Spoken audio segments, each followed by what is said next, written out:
Welcome to Mr. English Cafe. Imagine it is 9 p.m. on a Tuesday. You're exhausted, you just want to sit on your sofa and breathe. Suddenly, your phone buzzes. A coworker asks if you can help with a quick project, or a friend asks you to help them move furniture this weekend. Your heart sinks. You want to say no, but your lips move and you hear yourself say, "Sure, I can help." Why do we do this? Did you know that the average person spends over 10 hours a month doing things they didn't want to do just because they were afraid to say no? Ask yourself, are you living your life for you, or are you living it to please everyone else? Hello, everyone. Welcome back to the show. I'm your host, Joe. I am so happy you are here with me today. Today, we are diving into a topic that hits very close to home for many of us, the art of saying no. We're going to talk about how to protect your time and energy without that heavy weight of guilt in your chest. Before we start, if you find this episode helpful, please hit that like button and subscribe. It really helps our community grow. Let's get into it. I want to be honest with you. I used to be a yes man. If someone asked me for a favor, I said yes before they even finished the sentence. I thought I was being a good friend or a hard worker, but inside, I was tired, I was stressed, I was actually starting to feel angry at the people I was helping. Have you ever felt that resentment? It's like a small fire of anger because your own needs are being ignored. We often say yes because we are afraid. We are afraid people will think we are selfish. We are afraid we won't be liked. Let's look at a real-life example. Think about Sarah. Sarah works an 8-hour shift. Her boss asks her to stay late for the third time this week. Sarah has a yoga class she loves. It's the only thing that helps her back pain. But she says, "Okay, boss, I'll stay." Sarah stays at the office, her back hurts, and she misses her class. She isn't being a better employee. She is just burning out. When we say yes to things we don't want to do, we are actually saying no to our own health, our own families, and our own peace of mind. Every yes has a cost. I want to share a powerful quote with you from Paulo Coelho. He is a world-famous Brazilian author. His most famous book is called The Alchemist. It's a beautiful story about a shepherd boy named Santiago who travels the world to find his personal legend or his true purpose. The book teaches us that the universe wants us to succeed, but we have to listen to our own hearts, Coelho once said.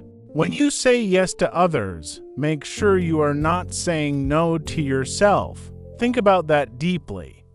In The Alchemist, Santiago has to say no to comfort and no to staying in one place so he can say yes to his destiny. If you are always serving others, you might be ignoring the personal legend inside of you.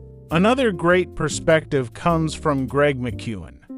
He is a leadership expert and the author of the book Essentialism, The Disciplined Pursuit of Less. The main idea of this book is that we shouldn't try to get more done. We should only get the right things done, he says. If it's not a hell yes, it's a no. McKeown explains that most things in life are noise. They don't really matter. Only a few things are essential. When we say yes to the noise, we have no room for the essential. This quote is a filter. If you don't feel a 10 out of 10 excitement for a request, it should probably be a no. So, how do we fix this? How do we start saying no today? Here are 3 deep ways to improve. 1. The pause technique creates space. When someone asks you for something, your brain goes into panic mode. You feel you must answer now. I want you to practice creating a buffer. Say, "Let me check my calendar and get back to you." This is powerful because it moves the decision from your emotions to your logic. It gives you 10 minutes or an hour to ask yourself, do I actually want to do this? 2. The no-explain policy set boundaries. Many of us feel we need to give a long list of reasons why we can't help.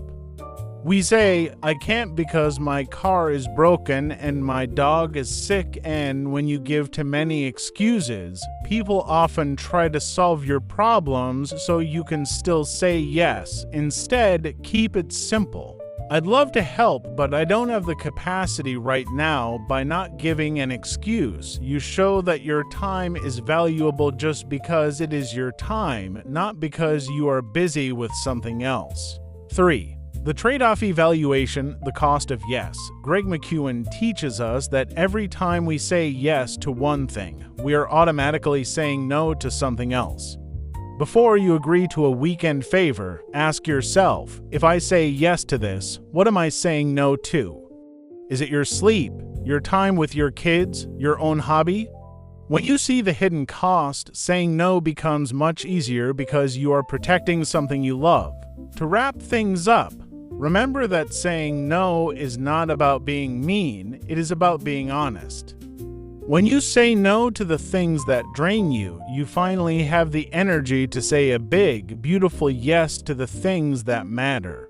The final crucial reminder I want to leave you with is this: you are not a helper machine, you are a human being with limited time.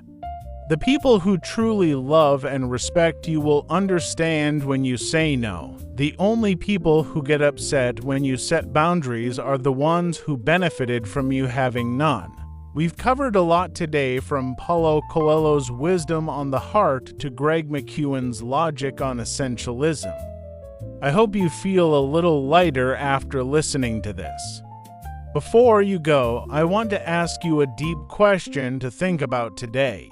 What is one thing you have been saying yes to that is actually breaking your heart? Think about it. Maybe it's time to set that boundary. Thank you so much for spending your time with me. If you enjoyed this, please subscribe, leave a like, and share this episode with a friend who always says yes to everything. You might just help them change their life. I'm Joe, and I believe in you. See you in the next episode. Stay kind to yourself. Thanks for joining us. In this podcast, you've learned the following. Let's read aloud. When you say yes to others, make sure you are not saying no to yourself. When you say yes to others, make sure you are not saying no to yourself. If it's not a hell yes, it's a no. If it's not a hell yes, it's a no. Resentment. She harbored deep resentment toward her boss for promoting a less experienced colleague over her.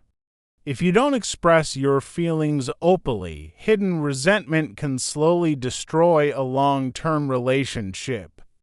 The unfair distribution of household chores created a lot of resentment between the two roommates.